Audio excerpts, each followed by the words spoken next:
Praise the lord. మీ అందరికీ నా హృదయపూర్వక వందనాలు.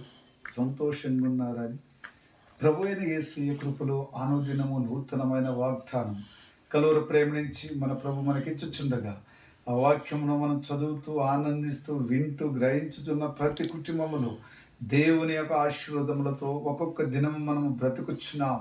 ప్రేమైన యేసయ్య మంచి ఆరోగ్యం ఇచ్చి కుటుంబంలో తల్లిదండ్రులకును పిల్లలకును ఆయన ఇచ్చిన ఆరోగ్యం బట్టి ఈరోజు మనం అందరం సంతోషంగా సుఖంగా ఉంటున్నాం.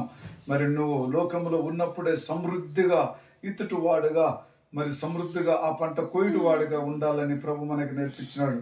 సమృద్ధిగా విత్తుట మనగా వాక్యమును అనుదినమును జ్ఞాపకం చేసుకుని బిడ్డగా ఉండాలని ప్రభు మనకు సెలవిచ్చినాడు కదా. దేవునికి స్తోత్రం.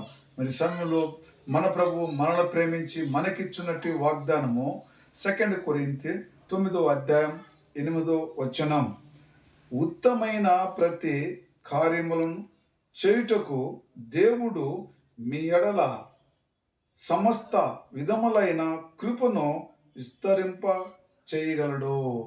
దేవుడు ఉత్తమైన కార్యములు చేయుటకు మన ఎడల దేవుని యొక్క కృపను విస్తరించి మనల్ని అభివృద్ధి చేయటానికి ఆయన చేతిలో శక్తి ఉన్నది, బలము ఉన్నది. అయితే విస్తారమైన మాటలను ఆయన చిత్తమును ఆయన కృపను అనుగ్రహించి ఆయన నామములో నడుచుకునటానికి ఈరోజు నువ్వు నేను కూడా సిద్ధపడి ఉండాలి కదా.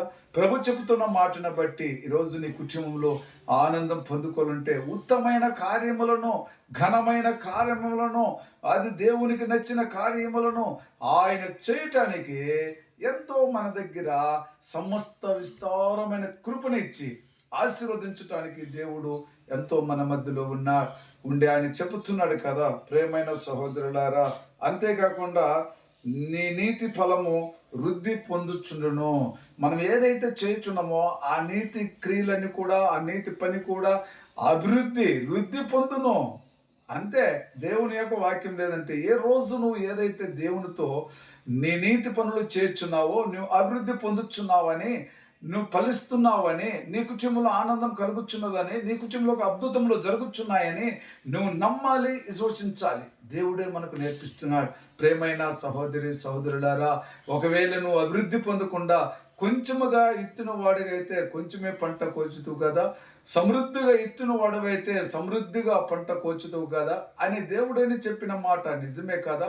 ఈరోజు ప్రభు చెప్పుతున్నదంతే. నీతిమంతుడుగా ఉండి నువ్వు ఎక్కువగా దేవునితో సంబంధం పెట్టుకొని అధికమైన ప్రేమ కలిగి దేవుని నామములో విశ్వాసం నమ్మకముతో అవిశ్వాసురాలు కాకుండా, అవిశ్వాసుడు కాకుండా దేవుని చిత్తములో ఉన్న వారికి ఫలము పొందుతారు, అభివృద్ధి పొందుతారు, ఆనందము పొందుతారు కదా.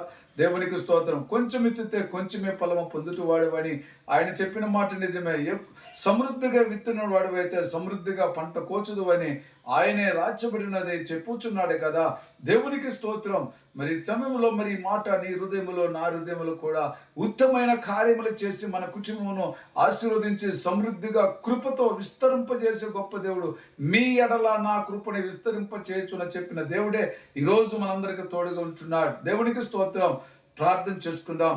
ప్రేమ కృప జీంగల తండ్రి, పరిశుద్ధుడా, అయా ఇదిగో తండ్రి, మా ఎడల నువ్వు చేస్తున్న ఉత్తమైన కార్యముల బట్టి అయా నీ కృపని విస్తారంగా ఇచ్చిన ప్రభా, ఇచ్చేవాడు నేనని చెబుతున్నాను ఆయన.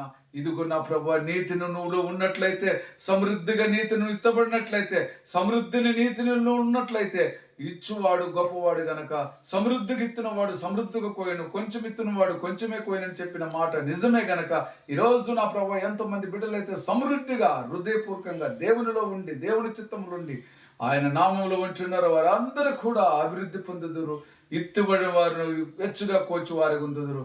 కాబట్టి ప్రభువా, మీ కృపలో నీ మేమలు నీ బిడ్డల సాయం దయచేయమని యేసుక్రీస్తు నామములో ప్రార్థిస్తున్నాను తండ్రి.